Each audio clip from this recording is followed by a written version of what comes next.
다 함께 성경 봉독하겠습니다. 민수기 14장 1절로 10절 말씀입니다. 온 회중이 소리를 높여 부르짖으며 백성이 밤새도록 통곡하였더라. 이스라엘 자손이 다 모세와 아론을 원망하며 온 회중이 그들에게 이르되 우리가 애굽 땅에서 죽었거나 이 광야에서 죽었으면 좋았을 것을 어찌하여 여호와가 우리를 그 땅으로 인도하여 칼에 쓰러지게 하려 하는가? 우리 처자가 사로잡히리니 애굽으로 돌아가는 것이 낫지 아니하랴. 이에 서로 말하되 우리가 한 지휘관을 세우고 애굽으로 돌아가자 하매 모세와 아론이 이스라엘 자손의 온 회중 앞에서 엎드린지라. 그 땅을 정탐한 자 중 눈의 아들 여호수아와 여분네의 아들 갈렙이 자기들의 옷을 찢고 이스라엘 자손의 온 회중에게 말하여 이르되 우리가 두루 다니며 정탐한 땅은 심히 아름다운 땅이라. 여호와께서 우리를 기뻐하시면 우리를 그 땅으로 인도하여 들이시고 그 땅을 우리에게 주시리라. 이는 과연 젖과 꿀이 흐르는 땅이니라. 다만 여호와를 거역하지는 말라. 또 그 땅 백성을 두려워하지 말라.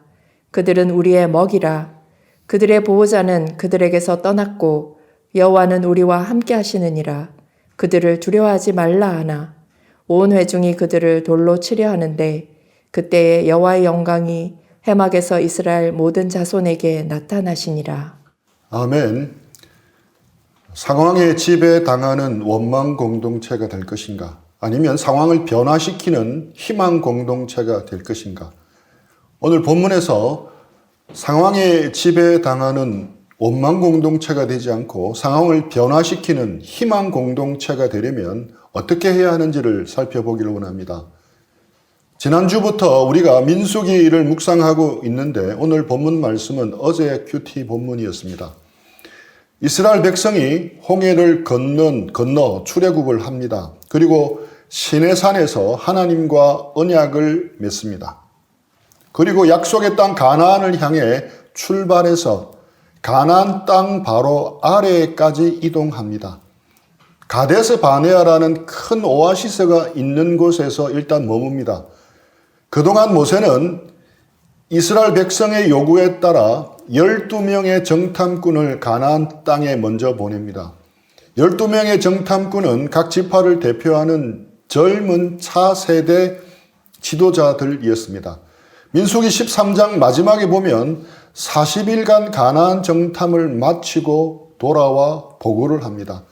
가데스 바네아에 머물고 있던 이스라엘 백성에게 미리 가본 가나안 땅에 대해 브리핑을 한 것입니다. 우리가 잘 알듯이 10대 2의 비율로 결과가 정반대로 나뉩니다. 똑같은 시간 동안 똑같은 땅을 밟고 똑같은 땅의 열매를 먹고 똑같은 것을 보았지만 완전히 다른 보고를 합니다. 그곳이 젖과 꿀이 흐르는 땅이라는 공통점은 있었지만 나머지는 판이하게 달랐습니다. 정탐하러 간 족장 중 다수인 10명은 이야기를 합니다. 현대적 언어로 바꾸어 보았습니다. 그곳은 비어있는 곳이 아니었습니다. 이미 곳곳마다 장대한 신체를 가진 민족들이 버티고 있었습니다. 정말 등발이 장난이 아니었습니다. 그들이 사는 성읍은 하늘을 찌를 듯 크고 견고하였습니다. 우리가 사는 텐트와는 차원이 다른 것이었습니다. 그들 중에는 네피린 후손으로 거인족도 있었습니다. 그 땅 거주민들은 너무 강하게 보였습니다.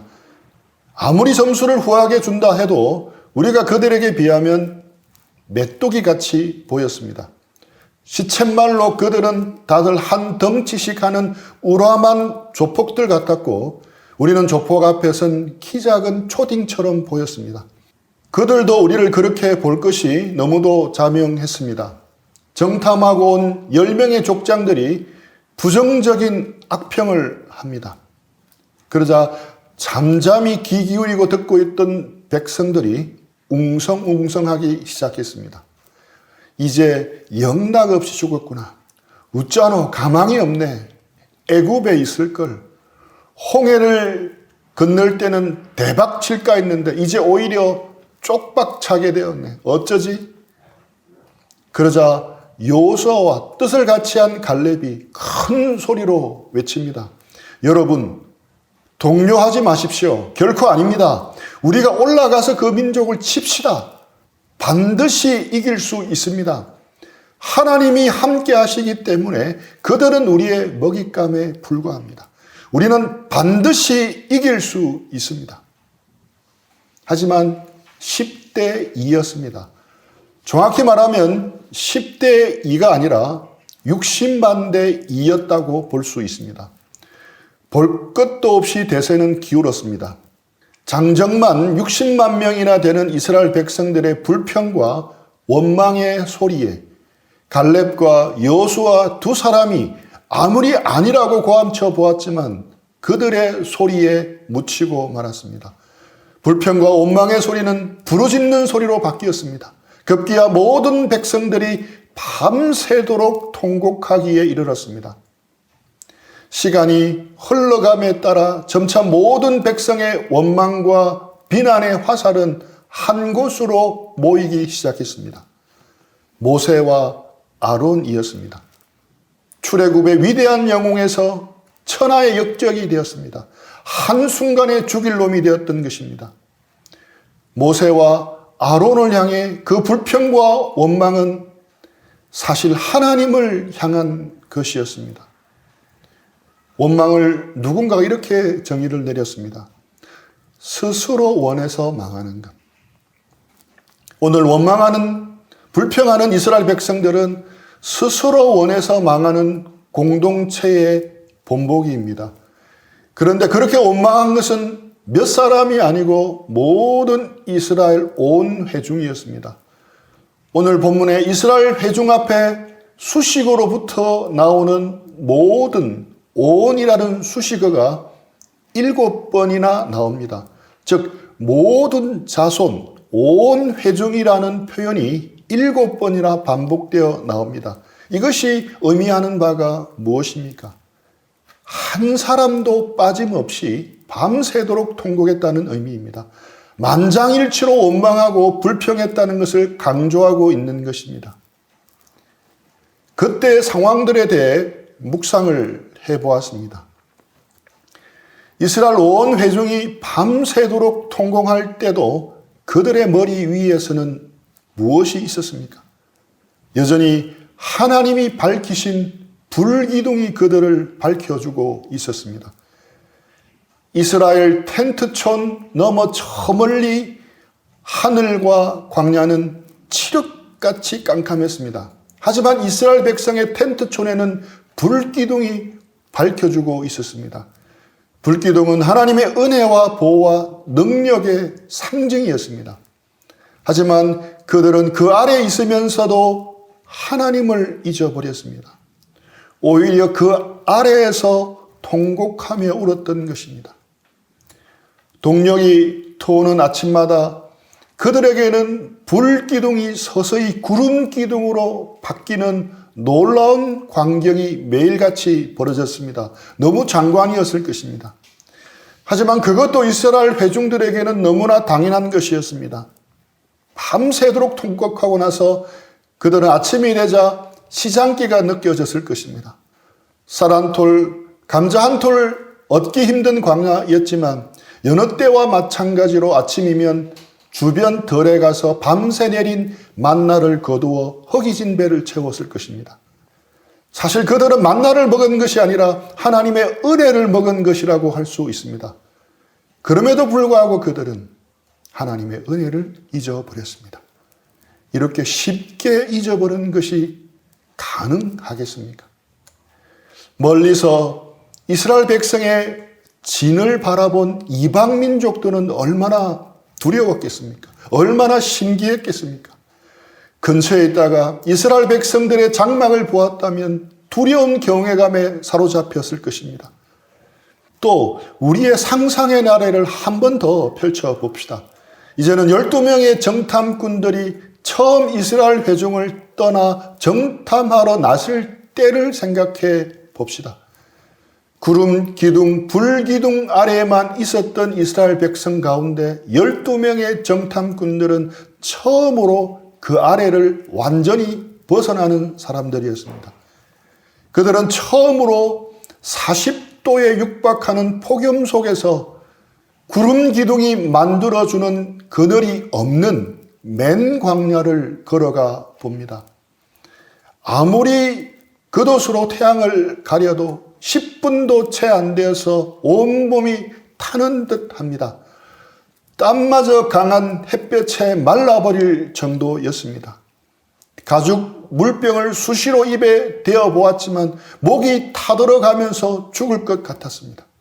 물이 없어 고생을 해보아야 물의 소중함을 알듯이 비로소 그들은 하나님의 구름 기둥의 소중함을 알았을 것입니다.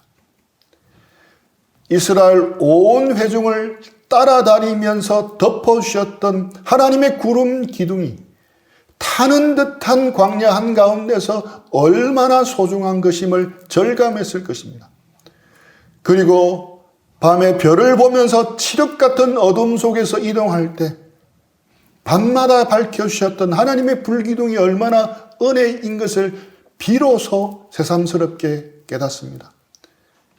아침이 되자 평소에 하던 대로 들에 나가 만나를 거두어 먹으려 하지만 그 광야에서 만나는 어디에도 보이지 않습니다.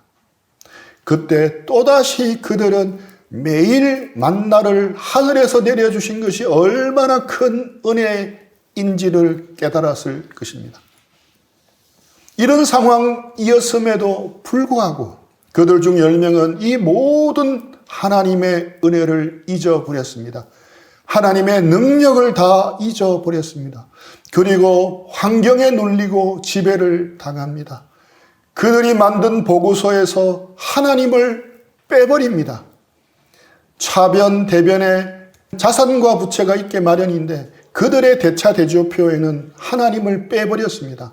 하나님이라는 자산이 빠져버리니까 당연히 부정적인 보고서가 될 수밖에 없었습니다. 그 보고서를 가지고 이스라엘 백성들에게 보고를 합니다. 하나님을 빼버리고 한 보고였습니다. 편향되고 잘못된 보고서였습니다. 하지만 이스라엘 백성 어느 누구도 잘못되었다는 것을 깨닫는 사람이 없었습니다. 이로 인해 이스라엘 백성은 밤새도록 통곡하고 원망하고 불평합니다. 이스라엘 사람들이 가진 대단한 망각의 능력입니다.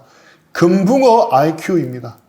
그런데 금붕어 IQ 같은 이런 이야기가 이스라엘 백성만의 이야기이겠습니까? 아닙니다. 우리 모두도 다 그런 존재임을 알아야 합니다. 아마 우리가 그 자리에 있었더라도 동일하게 행동했을 것입니다. 이것이 바로 상황의 힘이고 다수의 힘입니다. 그런 상황 속에서 그렇게 따라 반응하기가 쉽습니다. 거스르기가 어렵습니다. 왜냐하면 우리 모두 연약하기 때문입니다. 흥미있는 실험 영상입니다. 함께 보시겠습니다. 실험이 시작됩니다. 방에 들어온 동환 씨는 아무것도 모른 채 출제자가 시키는 대로 마지막 7번째 의자에 앉습니다. 네, 반갑습니다. 자, 여기 A, B, C 세 선이 있고요. X선이 있죠? X선하고 똑같다고 생각되는 것을 저한테 말씀해 주시면 되는 거예요. 네, 간단하죠? 네, 이건 뭐 너무 쉬운가요? 피식 웃는군요. 그런데 네, 정답은 A입니다. A, 다음, 정답은 A입니다. 다음. 정답은 A. 이런 정답이 A라뇨? 혹시 잘못 본 건 아닐까요? 정말 이상합니다. 정답은 A입니다. 정답은 A입니다. 이제 마지막 동환 씨가 답할 차례. 정답은 B입니다. B, 다행히 첫 번째는 제대로 답했군요. 갑자기 다음 문제를 뚫어져라 쳐다보는 동환 씨. 예, 한번 보시죠. 정답은 B입니다. B, 예, 다음, 정답은 B입니다. B, 이번에도 틀린 답을 말하는 사람들. 이상한지 자꾸 동환 씨가 옆 사람들을 흘깃 쳐다봅니다.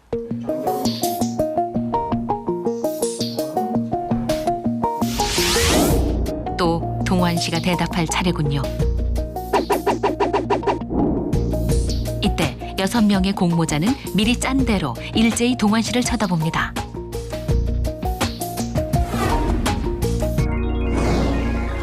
과연 동환 씨는 이 압박을 이겨내고 정답을 말할 수 있을까요? 정답은 B입니다. 정답은 B입니다. B. 틀렸습니다. 네. 다음 문제. 동환 씨는 정답이 C라는 것을 알고 있었습니다. 하지만 주변에 휩쓸려 6명과 똑같이 대답하고 맙니다. 네. 정답 B. 정답은 A입니다. A. 정답은 C입니다. C. 6대 1의 싸움. 이 방에서 진실은 너무나 쉽게 버림받습니다. 실험이 끝나고 이제야 상황 파악을 한 동환 씨.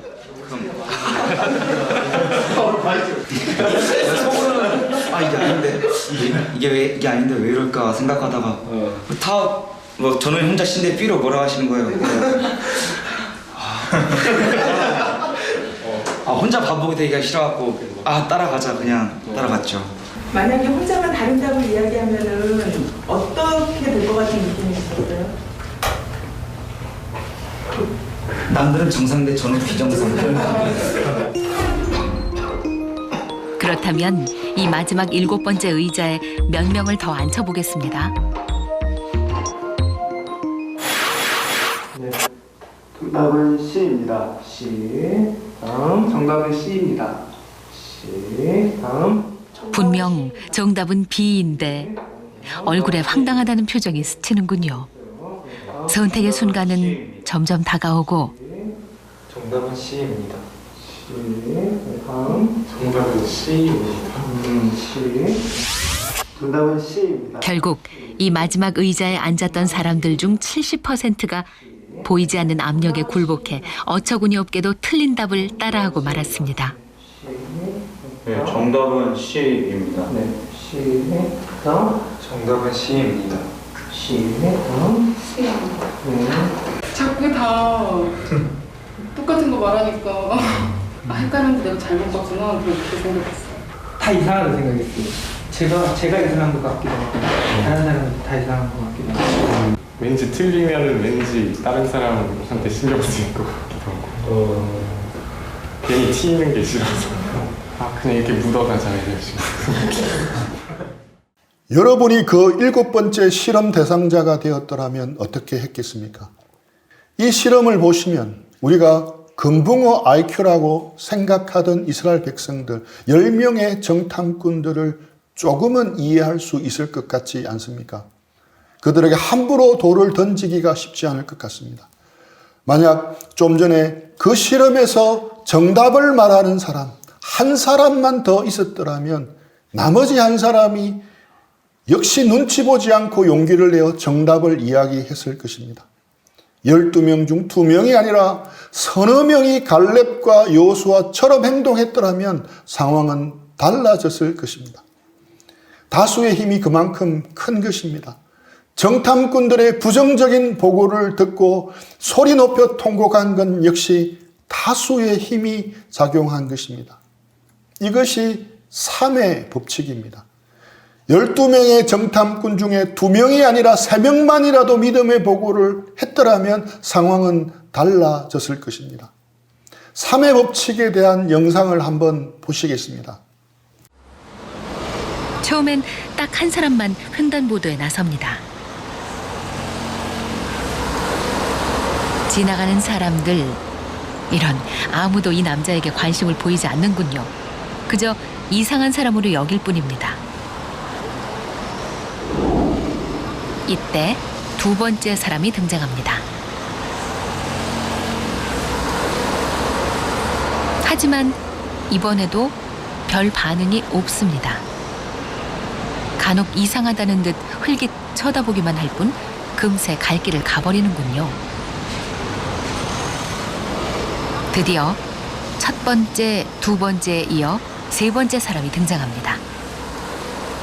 그리고 동시에 아무것도 없는 하늘을 올려다봅니다. 이제 어떤 일이 벌어지는지 보시죠.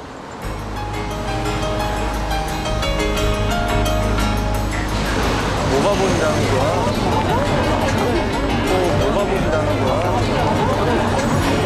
뭐가 보인다는 거야? 와, 놀랍습니다. 거리의 수많은 사람들이 발길을 멈추고 다 함께 하늘을 올려다봅니다. 이렇게 세 명에게는 상황을 바꾸는 힘이 숨어 있습니다. 한 명, 두 명일 때는 아무 관심이 없더니 세 명이 되자 사람들이 몰려옵니다.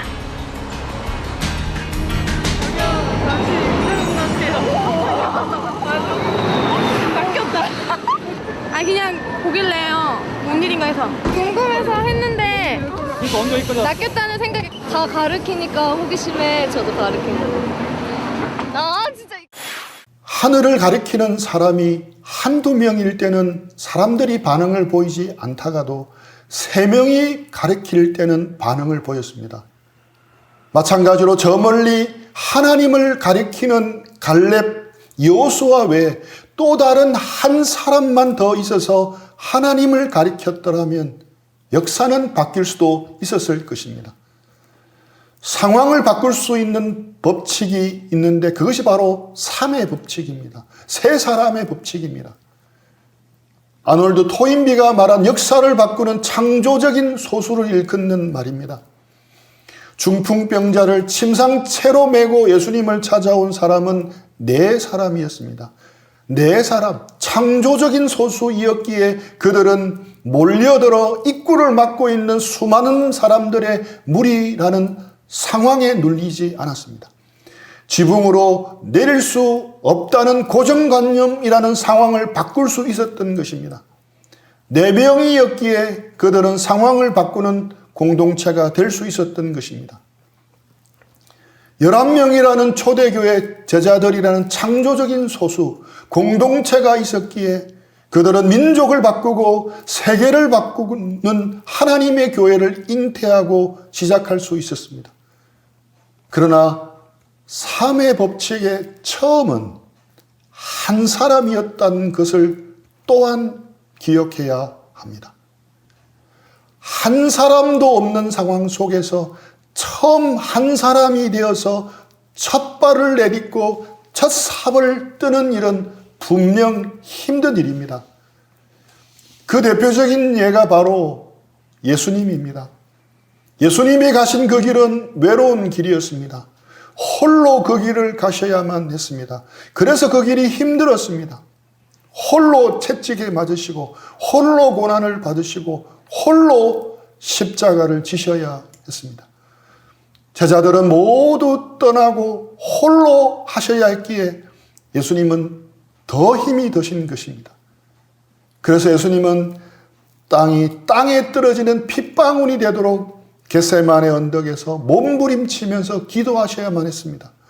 홀로 그 힘든 길을 가셨기에 세상을 변화시키는 3의 법칙의 첫 시작을 할 수 있었던 것입니다. 분명 상황을 변화시키는 3의 법칙 역시 1부터 시작합니다.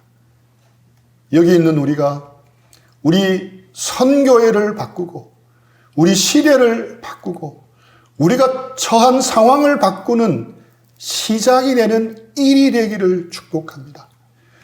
우리 모두는 상황에 지배당하는 평범한 사람들입니다.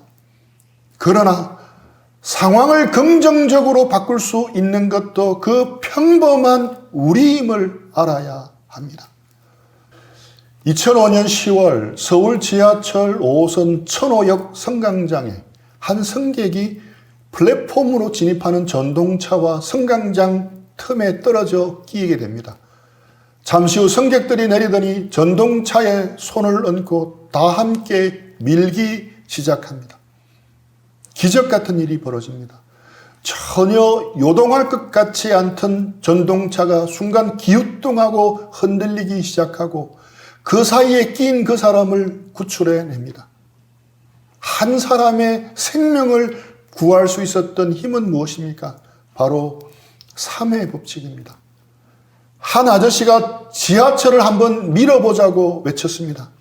처음에는 사람들이 반응을 보이지 않다가 한두 사람이 전동차에 손을 얹고 밀기 시작했습니다. 안타까움에 손을 얹은 처음 한 사람, 혹시나 하고 손을 보탠 또 한 사람, 희망을 아는 세 번째 사람, 세 사람만 있으면 이렇게 상황을 바꾸는 인간 띠를 만들 수 있습니다. 그리고 33톤짜리 전동차를 움직이는 기적을 일으킵니다. 우리 수원 A지부는 아직 개척지부입니다. 우리 모두는 한 팀으로 수원 A지부를 개척하고 있습니다. 이 시대에 개척한다는 것은 쉬운 일이 아닙니다. 요즘 천지창조보다 힘든 일이 개척교회라고 합니다. 그래서 저는 여러분이 참 귀한 믿음의 용사들이라 생각합니다. 한 사람 한 사람 모두 귀한 존재들입니다. 사실 지난주 부활절 예배를 앞두고 왠지 모르게 마음이 가라앉고 힘이 들었습니다. 지난 5년이 넘도록 매주 빠지지 않고 은혜로 설교를 할 힘을 주셨는데 지난주에는 설교를 한 주만이라도 좀 쉬었으면 하는 생각이 들었습니다. 그래도 다시 마음을 추스르고 말씀을 준비했습니다. 그러면서 지난 날을 돌아보았습니다. 지금까지 지내온 것이 참으로 하나님의 은혜라는 생각을 했습니다. 주님께 헌신해서 복음을 위해서 캠퍼스 사역자로 살아왔는데 지난 세월 동안 참 하나님의 은혜가 놀랐습니다. 그리고 지금도 마찬가지로 그 은혜를 누리고 있습니다. 사실 첫째 대영이를 출산할 때 저희 부부 모두 과외 아르바이트를 하면서 사역하며 살 때였는데 아무에게도 말을 못했지만 병원비가 부족했습니다. 저희 부부는 그때 곧 선교사로 나갈 계획이 있어서 자연분만을 원했습니다. 왜냐하면 첫째를 수술로 분만하면 둘째도 수술로 분만해야 하는데 열악한 선교지에서 수술로 분만하는 것이 쉽지 않기 때문입니다. 또 제왕절개를 하면 병원비가 당시로는 3배 정도 비쌌습니다. 그렇게 거의 24시간이 넘도록 진통을 해서 대영이가 태어났습니다. 그때 부족한 병원비도 하나님께서 채워주셨습니다. 그뿐이겠습니까? 이런 일이 부지기수였습니다. 지금도 우리가 두 아이를 대학에 보내고 있다는 자체가 기적입니다. 우리 아이들이 어릴 때 주위에 여러 어르신들이 이구동성으로 교육비가 앞으로 많이 들 테니 부지런히 돈을 벌어서 모아야 한다고 했습니다. 우리를 생각해 주어서 하신 말씀들이었습니다. 그러나 캠퍼스 사역자로 살면서 돈을 모을 수는 없었습니다. 한 달 한 달 살아낼 뿐이었습니다. 그런데 하나님이 이런저런 방법으로 놀랍게 역사하셨습니다. 하나님의 도우심과 인도하시는 은혜가 놀랍습니다. 구름기둥, 불기둥으로 우리 부부를 인도해 주셨고 우리 사역을 인도해 주고 계신 것이 너무 감사합니다. 이런 묵상을 하면서 제게도 놀라운 능력이 있음을 발견했습니다. 이스라엘 백성들과 똑같이 대단한 망각의 능력이 있음을 새삼 깨닫게 된 것입니다. 구름기둥, 불기둥 아래에서 만나를 먹으면서도 하나님을 잊어버리고 잃어버린 이스라엘 백성들의 모습이 제 모습이었습니다. 지난날 베푸신 은혜를 돌아보면서 그리고 지금도 베풀어주고 공급해 주시는 하나님의 은혜를 생각하면서 다시 힘을 주셨습니다. 하나님의 일은 결코 손쉽게 이루어지지 않습니다. 항상 넘어야 할 고비가 있고 역경이 있습니다. 개척하는 우리에게도 장애물이 있습니다. 하지만 장애물이 있는 곳에 기회가 있다는 말이 있습니다. 장애물이 있는 곳에는 레드오션이 아니라 블루오션입니다. 장애물을 넘어야 합니다. 장애물을 넘는 것은 결코 혼자서는 할 수가 없습니다. 공동체가 함께 해야 합니다. 기독교 신앙은 개인의 영성으로 감당하는 것이 아닙니다. 공동체로 함께하는 신앙입니다. 여러분, 개인이 혼자서는 지킬 수 없는 것이 신앙입니다. 또한 저희 부부 두 사람만으로도 절대 할 수 없는 일입니다. 우리 모두가 함께 엮여서 가야 하는 길이 기독교 신앙입니다. 그래서 우리를 공동체로 부르셨습니다. 우리 함께 주님을 따라가야만 가능합니다.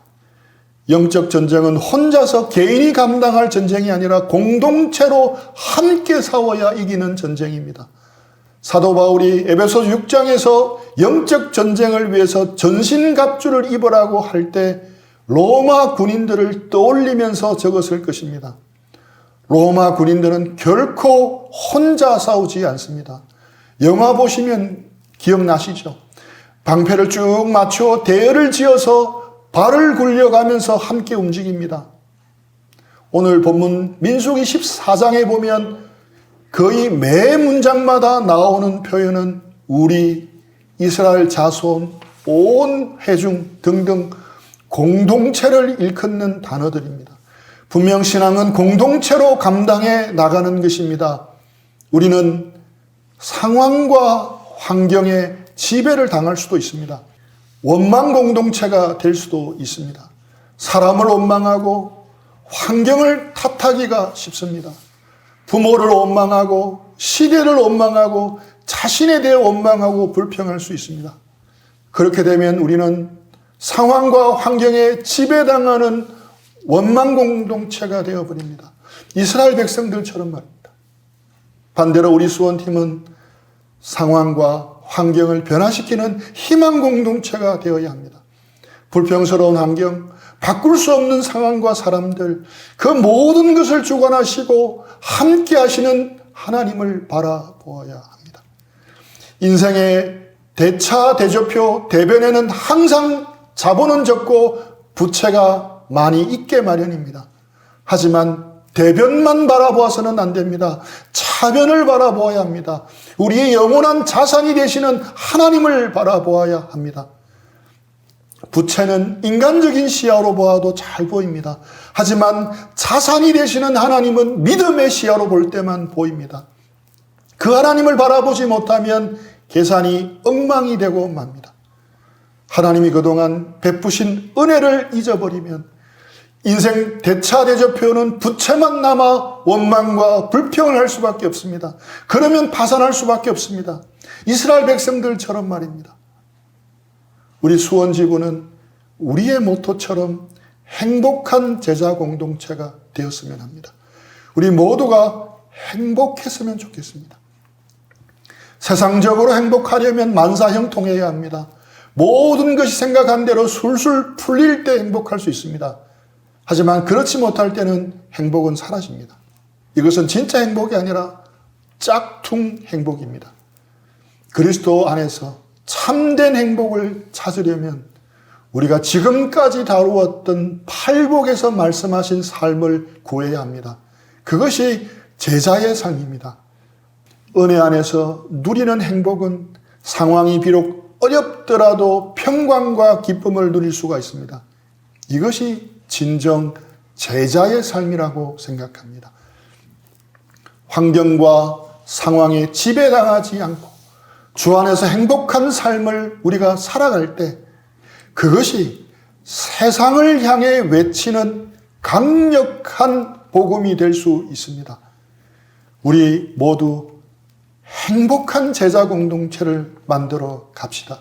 3의 법칙을 기억하십시오. 사람을 구하기 위해 전동차에 손을 얹자고 외쳤던 그 아저씨 한 사람이 희망 공동체의 시작이 되었습니다. 마찬가지로 여기 있는 우리 수원팀 한 사람 한 사람이 상황을 변화시키는 한 사람, 3의 법칙에서 첫 시작을 하는 한 사람 한 사람 다 되시기를 축복합니다. 그래서 영적으로 척박한 시대, 이 수도권에서 복음을 외치고 제자들을 세우는 공동체를 세우는 일에 크게 쓰임받기를 축복합니다. 때론 항상 묵묵히 자리를 지켜주는 것만으로, 때론 작은 힘이지만 힘써 지지해주는 것만으로도 큰 힘의 시작이 됩니다. 그런 작은 힘이 모이면 큰 힘이 됩니다. 우리는 지금 하나님의 불기둥, 구름 기둥 안에서 살고 있음을 알아야 합니다. 이스라엘 백성들처럼 함께 하시는 하나님, 그 하나님이 우리에게 주실 은혜를 잊어서는 안 될 것입니다. 그리고 우리 모두가 상황에 지배당하는 원망 공동체가 아니라 상황을 변화시키는 희망 공동체가 되었으면 합니다. 또한 우리 모두가 그 희망 공동체를 만드는 3회 법칙의 첫 1인이 되었으면 합니다. 전동차의 손을 얹듯이 미력한 힘이나마 보태기 위해 내가 실천할 것이 무엇인지 스스로에게 질문해 보면서 돌아보는 시간을 가졌으면 합니다. 우리 마지막 영상 보도록 하겠습니다. 2005년 10월 지하철 5호선 천호역 승강장. 열차가 플랫폼에 도착하는 순간 한 승객이 열차와 승강장 틈으로 떨어집니다.